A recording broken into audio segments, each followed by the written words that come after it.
Jai Shri Ram. The Mahabharata says that the Mahabharata itself and Ramayana, which are both called Itihasa. Itihasa is a Sanskrit term for this is how things happened. This is how they happened. Now, I will go into the details later. Itihasa Puranabhyam. So we are told that there are 36 Puranas, 18 Mahapuranas, 18 Upapuranas.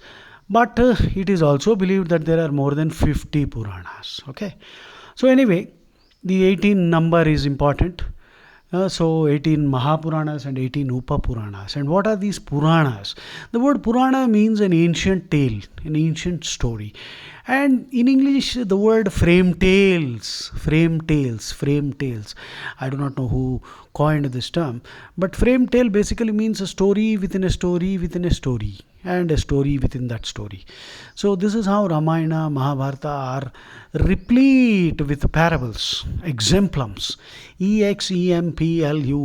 Exemplum means a story which teaches us some moral or some value and all that. So a parable, as you know, the word parable means a story with an implied moral, where after listening to it, you have to draw the moral yourself. Okay, so Itihasa Puranabhyam Vedam Samupa Brumhayet. Now, please try to get the pronunciation correct and learn this sentence, because if you are a conscientious and sincere Hindu, then any time if any rascal tries to ridicule, demean Hindu beliefs, then you can use this sentence to hammer him down and explain the meaning of that sentence to him. In short, what this sentence means is that these itihasas and puranas are an attempt to elaborate on the very compact Vedic mantras and make it easy for the common man to understand the high philosophy, right? In other words, there's a lot of fantasy, there's a lot of storytelling, there's a lot of masala, and all things are added, navarasas are added. You see, the concept of rasa is so unique to Indian culture. Unfortunately, all these Western cultures, they have a very distorted view of rasa. Rasa is again an untranslatable word, but the nearest English equivalent for rasa is aesthetic. See, aesthetics is the study of beauty. Aesthetics is the study of art. Aesthetic used as an adjective means artistic. Aesthetics with the noun. Sometimes this word is spelled with an A, E-S-T-H-E-T-I-C, or without the A. Then it becomes E-S-T-H-E-T-I-C. So is the aesthetics is the noun, which is the study of art and beauty. Without the S, it is the adjective, which means something that is artistic. The decor is aesthetic. So please also remember that I am a GRE verbal trainer. So my sincere endeavor is to ensure that every Hindu, especially the youth, become aware of all these concepts and ideas, so that they are sincere and conscientious Hindus. Conscientious. Conscientious means having a very strong conscience and moral compass, so that very duty oriented, like a karma yogi. Conscientious, you see, in the word conscientious, the word conscience is also there. So if you are a conscientious Hindu, that means you are a very sincere, very morally dharmic kind of person. So you will not allow ridicule to pass by unchecked. You should actually take the ridiculer to task by telling him first this, of course, and of course then you can also tell him that first you look at your so-called holy books, which are full of lechery, butchery and treachery. And if you have any difficulty in that, my other lectures are available, where I will give you the sections of the verses in their holy books, which they will not know what to do and how to explain. Okay. Itihasa Puranabhyam Vedam Samupa Brumhayet. Samupa Brumhayet. Get this right pronunciation. Which means The Mahabharata itself says that all these stories which are there in the Ramayana, Mahabharata, you see, Bhima is said to have the strength of 1,000 elephants. Dhritarashtra has the strength of 10,000 elephants. Okay, a lot of exaggerations, myth, and fantasy elements are put together. Now, many great thinkers also agreed that mythology, legendification, all this has a great function to stimulate creativity in the human mind, inspire it with confidence, self confidence.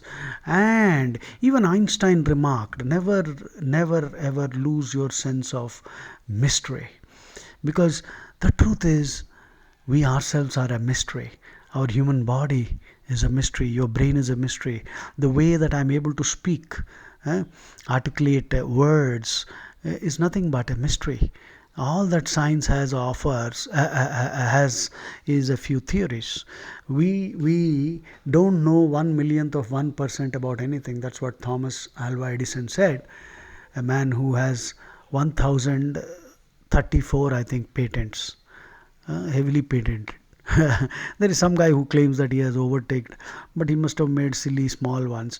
But Edison is always an Edison, right? Isn't it? So, in spite of all the bitter fights that he had with Tesla, let's overlook that for a moment.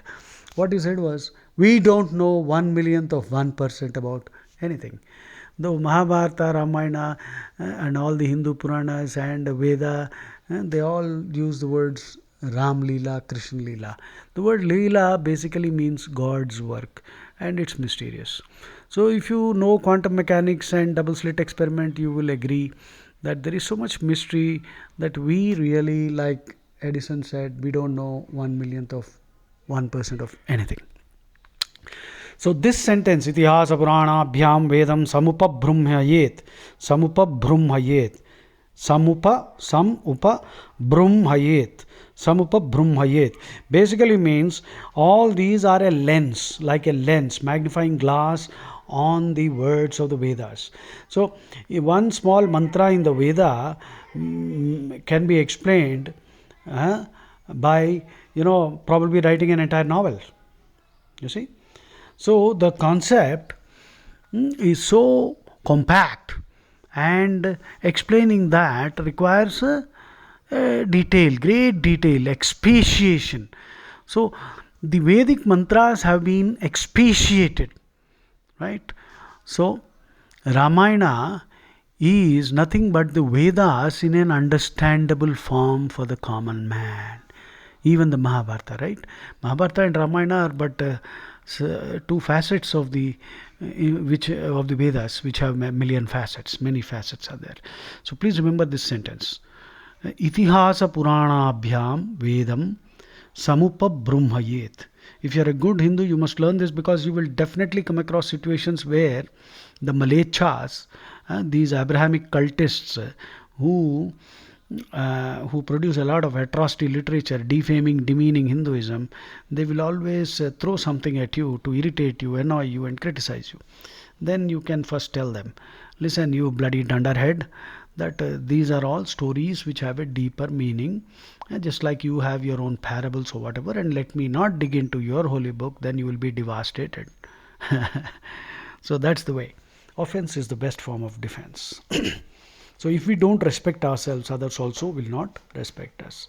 So don't let them get away with irrational criticism. Yes, criticism is accepted if it is valid and rational, and if they are willing to debate openly. If they are willing to bring their holy book, I'll tear them to pieces. Okay. Anyway, Itihasa Purana Abhyam Vedam Samupabhrumhayet. Jai Shri Ram.